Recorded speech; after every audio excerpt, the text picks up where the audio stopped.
Hi, Soha. Hi, Manju. How are How are you? you? Very excited. We've seen the trailer. It looks very exciting. It's very interesting.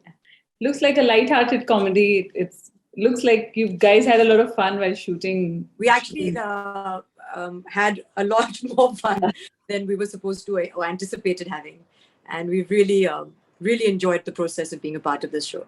And you've come. I mean, after the lockdown, I think this is your first series that we'll. That's right. After having become a mother, Okay. so it's been a big gap of about 3 or 4 years, and I've done ads and endorsements and events, but I haven't really done immersed myself into the time commitment that the show requires, And a lot of yoga. I follow you on and a Instagram. lot of yoga. And you play somebody who's a yogi That's right. That's in right. movies as well. So did that help? All that help? Yes, I think a certain amount of, if you have to, also she's a dancer. So I think that if you have to be a little graceful, it helps if you've tried to be graceful for at least a couple of years. I'm naturally not as graceful as my character is. So there was certainly a little amount of cheating and, um, retakes. Yeah. Especially when it came to the dancing and certain body language that she has. But apart from that, I think that sort of sense of inner calm and balance that Yeah. she appears to have, I managed to get. But what we also wanted to show was that what lies on, beneath the surface, there's a little bit more turmoil Yeah. that lies beneath the surface, especially when you see people who have it all together and, have this sort of saintly glow about them. But Yeah. not all is All that quite it's there. not what it seems, right? Exactly. Also, the fact that she's hit by the spirit of competition after being the Zen person that she is. So I think Yeah, that character is be interesting exactly. to watch. So that Exactly. transition will be something we'd like to see. So tell me about it. It is exactly as you said. She has, goes around telling everybody that she's renounced all material possessions, and she lives in an ashram, and she, has devoted herself to looking after, the poor and the people who are, have-nots. She's Yeah. adopted 2 children, Mm. so she's giving and self-sacrificing all the time, and has also maintained a little sneaky connection with her father and back home in Shikharvati, unlike her sisters. Yeah. So she's a bit of a do-gooder, Mm. and has that holier than thou attitude, which she sort of dispenses quite readily.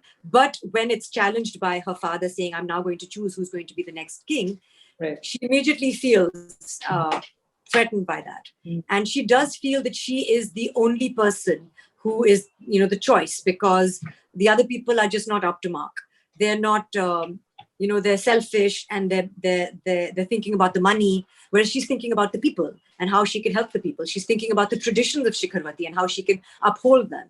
Mm. And her other sisters will certainly not be able to do that. They don't meet the standard at all. So she's quite Okay. convinced by that. But then the fact that she's not being entirely selfless is also revealed. Yeah. Also the superiority, the sense of Yeah, spiritual superiority or whatever you call it. exactly. To know that you have all the answers and you know Yeah. what is best, and other people don't. Yeah. And she adopts 2 children. There are 2 children Yes. adopted. Yeah. Yeah. Okay. Also the fact that, of course, the most obvious question, being a princess, playing a princess. Um, getting the nuances correctly. I think that's why I was chosen, to make sure that everyone was, walking properly, eating properly, not behaving like junglies. I think I was just, they got 2 people in one, an actor and also like I don't know, a royal princess. But jokes apart, Gaurav actually worked with my brother on Bazaar. Okay. So he was, he got to know a lot about my family and all some of the idiosyncrasies of certain members in my family. And every time we were doing a certain scene, he would say, actually, this is inspired by so and so and so and so. I'm not telling you so and so because they might be offended by this. But Okay. if they watch it, they know who they are. Hmm. And I would be like, really? Okay. So I think that he did actually cast me in this show Mhm. because he felt that I would add some value to the character and that I would fit naturally into that setting. Hmm. But of course, there are, when you play even yourself on screen, it's difficult, it's challenging. Even when a husband and wife are cast together as husband and wife, it's challenging, because just to be able, and of course my character is very different to who I am. It was still an education for me. Okay. And there's a lot of sibling rivalry in the show. I mean, in the series. So tell me about that. Did you face that in real life, and did you act out anything that you've done in real life on screen? Did you pick up any nuances? I think that even though we come from a royal background, and we potentially could have stressful discussions about property and inheritance and all of that, I think that because we've had all these conversations while my father was alive, and my father communicated far better than Nasir Saab in the show, and was just less of a strange fish than he is. Things are a lot more amicable between us, and we don't fight over things. But as it's not just royal families, it's business families or anybody who will have stress. I mean, people can fight over a pen, as I have, with my sister when I was young. And, my sister used to hoard all her chocolates and sweets when we went to a birthday party, and I used to eat them all on one day. And then I used to go and steal hers from the fridge. And then, of course, there would be an incident. My brother and I, not so much, because we're 9 years apart. So we didn't really fight so much. But, we never even grew up under the same roof, because he went off to school when I was born. And then I went off to college and he started working. And we've only become much closer now that we both live in the same city. But as I was saying earlier, I do believe in a child order, and that, firstborns, secondborns, thirdborns, irrespective of your family background, you have certain personality traits. And I feel like those play out. I am the youngest, and I feel as a result, I've had to depend on my charm and my diplomacy to get my way in the family. And I see that, in the younger siblings on screen. And I'm the second child, so I'm a little bit more in the older child category. And as older children, you try and take over the role of the mother or a parent. You become naturally more authoritative, verging on becoming a bully and bullying your younger siblings. So all of that does certainly play out. Okay. Also, the fact that the girls are very modern outside, but when they come into this zone, they are suddenly, they transform. Yeah.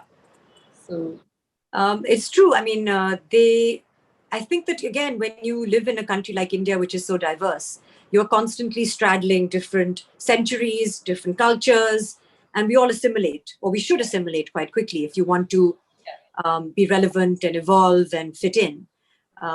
And similarly, these girls have one foot in modern professional worlds. Mine not so much, because she's become Yogini and all of that. But certainly the other sisters are very modern. One is a social media influencer. One is in the IT world. One is part of a business family. But when they come back to Shikharvati, they also continue the traditions over there. So whether it's the puja, or whether it's certain mannerisms that they have, certain responsibilities that they have, they continue those as well. And I think that exists for a lot of people who have one foot in a city and one foot in a more rural setting. Right. Also, the fact that you shot in Mandava. Yes. And so is the setting, is the location also a character? Of course it is, because absolutely. In fact, it was only possible to shoot this because we were still in the throes of a pandemic. It was only possible to shoot it because everything was shot on location, and there was only one location, which was this beautiful palace in Rajasthan, in Mandava. And we all just tested ourselves, got on a flight, went there, quarantined and tested, and then started shoot. And nobody was allowed out. People were tested before they were brought in. We weren't even allowed to step outside the gates to go to the village shop. So they were very strict with their protocols. And that's why I think we managed to get through 2 months of this outdoor without anybody falling sick, and very strict protocols. So certainly, absolutely, this palace is where it all happens. And it has lots of wonderful corridors and, corners and rooms, secret chambers. And you can see all the girls' bedrooms are designed according to their personalities. I don't even have a bedroom because I sleep on the terrace. So she sleeps under the stars. There are no four walls. She just gets up with the sun, and her children and her sleep under the stars. Okay, so there's a lot of, I mean, of course, there's a humor overriding throughout Yes. the whole. And Nasir Sir, working with him, and I think he's in one of his interviews, he said he was itching to do a role like this, which was lighthearted and fun. Yes. Tell me about that. He is wonderful. I mean, you just see him, you imagine like a sort of Raja, wearing a kamarband and, golden buttons and a sherwani and a, safa or something. And then you see him in his Adidas tracksuits looking quite bedraggled and like he needs a bath. So, it's also nice to see him in that character. And then he's also, got a lot of royal lineage and, he's got a lot of experience and, and you can see that he's got a superiority about him, which he genuinely has as an actor. Yeah. And, so he carries that role very well.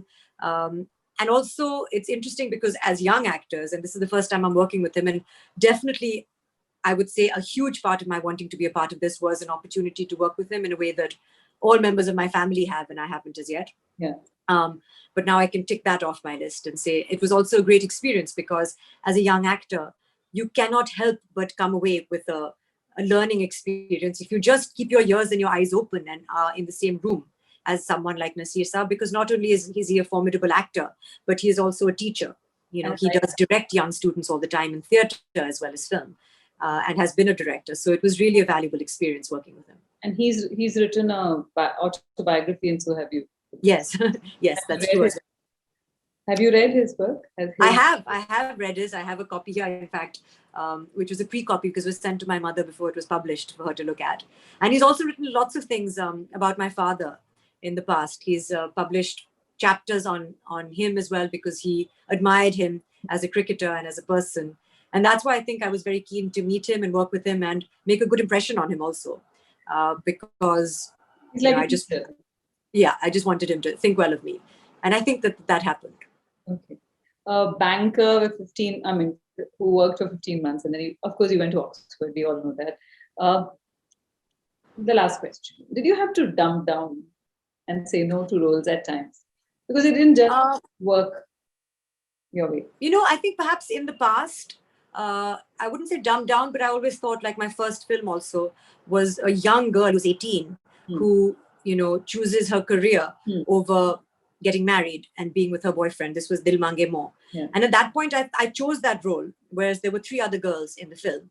And the reason I chose that role was because that made sense to me. And most people told me that, you've chosen not to be the heroine of your first film. And I said, because that's the character I relate to. She's 18. Why would she want to get married now? And why is that a bad thing for her to, be ambitious at this stage in her life? And most people disagreed with that. And, it was also when the film came out, Aisha Takia was clearly the heroine of the film because her and Shahid Kapoor ended up together. And I said, oh, okay, that's how it works. And I feel now things are different and people are not just talking about people pairing off and romantically running off into the sunset. They're really exploring roles and they're exploring grey characters, and women in their 40s are being represented on screen in a way that they weren't in the past. And really as protagonists. So, I attribute a lot of that to the OTT platform as well, as well as to a change in culture and people wanting to see themselves on screen as opposed to wanting to escape, themselves. There's more reality. I think people want more realism. And it's just, I feel very lucky to be wanting to come back to work after 3 years of being obsessed with my daughter. I feel lucky that opportunity exists in a way that it didn't a generation ago. Has she seen any of your rushes? Has she seen the trailer? She has seen stuff, and she now understands at the age of 4 because I took her to Mandava with me. Okay. And she used to sit with the director and say action and cut. And even when there's Nasir Saab and 18 people in the frame and I'm doing nothing in the back, when Gaurav said cut, she'd be like, well done, mama. And I'd be like, I'm not even talking in this scene, but it was wonderful for her to see, because it's such a weird thing to explain to a child what you're doing as an actor. But now she can see, okay, we shot this, we recorded this, and now it's out there. So she understands my job. What was your first film of your mom that you actually watched? Chupke Chupke. Because it was the only one where either she was not dying or people around her were not dying. Otherwise, there was so much tragedy in most of her films that, or films like Devi, which were Bengali films, which were very disturbing. So Chupke Chupke was one of those few comedies that she did. So I remember seeing that when we were young, and also songs like Lakdi, not Lakdi, like even it's Inaya's favorite song from Aradhna. Chanda hai tu, mera suraj hai tu. We used to, she used to sing that to us when when she used to put us to bed, and I've sung that to Inaya, like when she was, before she could understand anything. So at Inaya's age, did you accompany her for any shoots? No, because I was the youngest. So by the time I was born, she was more or less at home. She did go away for things like Mississippi Masala, where she disappeared for 2 months, and that was very difficult in a time where we couldn't chat like this. Technology didn't exist. So my brother probably accompanied her more to film sets. I don't remember her going to work as much at all. Lovely. Waiting to watch the film, waiting to watch the series, and I'm sure we'll chat after that because it looks interesting, and good luck. No, I'd love to know what you think of it. Sure. Thank you very much for speaking to me. Thank you, Manju. Thank you. Bye. Bye.